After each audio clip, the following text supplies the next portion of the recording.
They were beating Netflix. Not almost beating them. Actually beating them, and their own board voted to stop it. 60,000 people worked for Blockbuster in December 2007. None of them knew what was about to happen. The company had just added 2.2 million subscribers in a single year. Netflix's growth had stalled. The program doing it, Total Access, was winning market share week by week. The people running it knew it. The data proved it. The board saw the same numbers and voted to kill it anyway. Not because it was failing, because it cost money, because one man, an activist investor who had forced his way onto 3 board seats, decided that short-term losses were unacceptable, even when those losses were buying market share. Even when they were buying survival, the CEO who built Total Access refused to dismantle what he had created. He was given 90 days, make it profitable or resign. He resigned, and in that room, on that day, with that one vote, 60,000 people's futures changed. They just didn't know it yet. But the board wasn't finished. What they did next made everything worse. Before the fall, understand what they had built. Blockbuster in 2007 was not a struggling company. It was an empire, 9,000 stores, $5.9 billion in annual revenue. A brand name recognized in every suburb in America. On a Friday night, there was no competitor.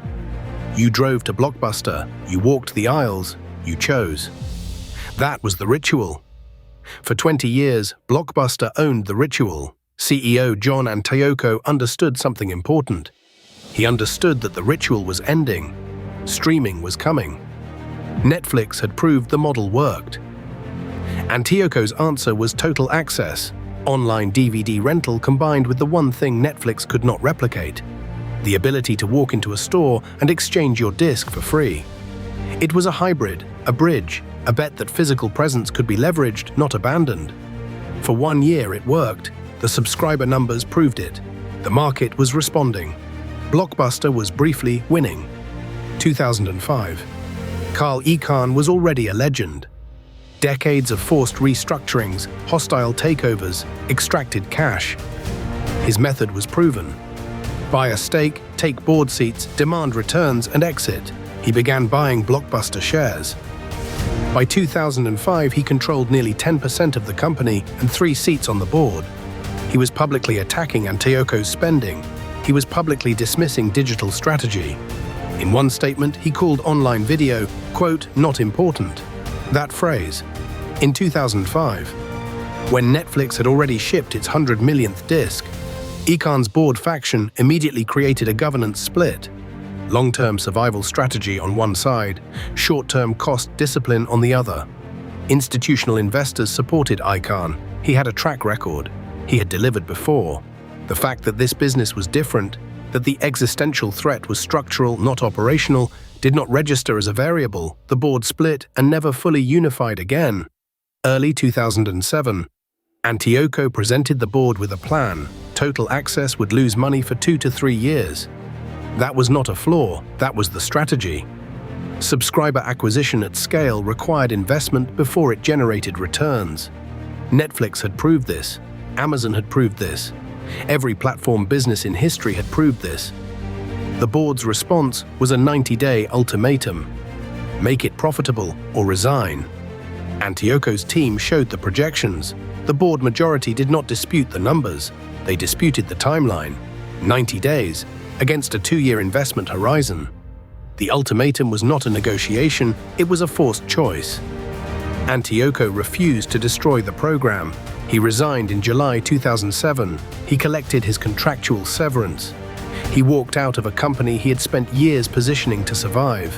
And behind him, he left no succession plan, no digital strategy champion, and no one who understood why the losses were necessary. July 2007, the board needed a new CEO. They chose Jim Keyes. Keyes had run 7-Eleven. He understood retail. He understood convenience store logistics. He understood foot traffic, SKU optimization, and store-level margin. He did not have technology experience. He did not have digital media experience. In his first earnings call, Keyes told investors that Blockbuster's real estate and retail presence was its competitive advantage against digital. Read that sentence again. Competitive advantage against digital. not alongside digital, against it. This was not a misstatement, this was the strategy. Keyes immediately began cutting total access marketing. He raised subscriber prices. He reduced the in-store exchange benefit. He optimized for margin. He optimized for the model that was dying. The subscriber numbers reversed within months. Netflix, suddenly unchallenged, used its cash flow to invest $40 million in streaming infrastructure in 2008. Blockbuster used the same period to redesign store layouts. The chain was no longer tipping. It was falling. 2008. The financial crisis arrived. Blockbuster's balance sheet was built for a different world. Each of its stores carried a $1 million lease and full inventory, 9,000 stores. 9,000 leases, 9,000 monthly obligations that could not be unwound quickly. Netflix, with its warehouse model and no retail footprint, was asset-light. The crisis hit and Netflix's costs held steady. Blockbuster's costs did not move. Refinancing became impossible.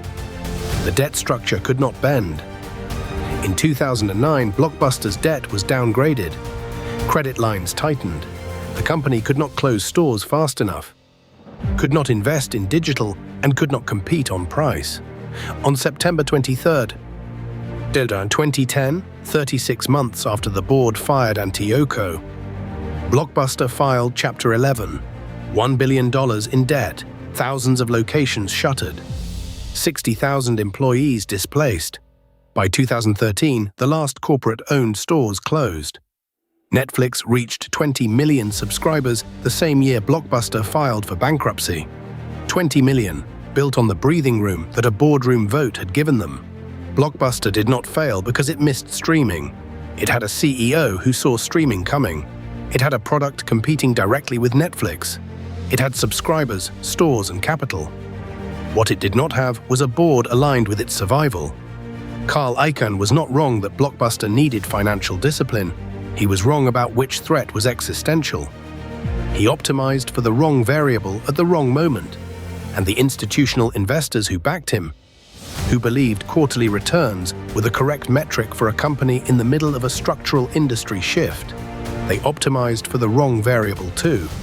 The board did not see total access as a survival bet. They saw it as a cost. That is the lesson. Not that Blockbuster was slow or arrogant or naive, but that the people governing it were optimized for a world that no longer existed. So when you see an activist investor taking board seats in a company facing an existential threat, ask yourself, who is actually governing and for what future? When the people governing a company are optimized for a world that no longer exists, who is responsible for changing that and how long do they have?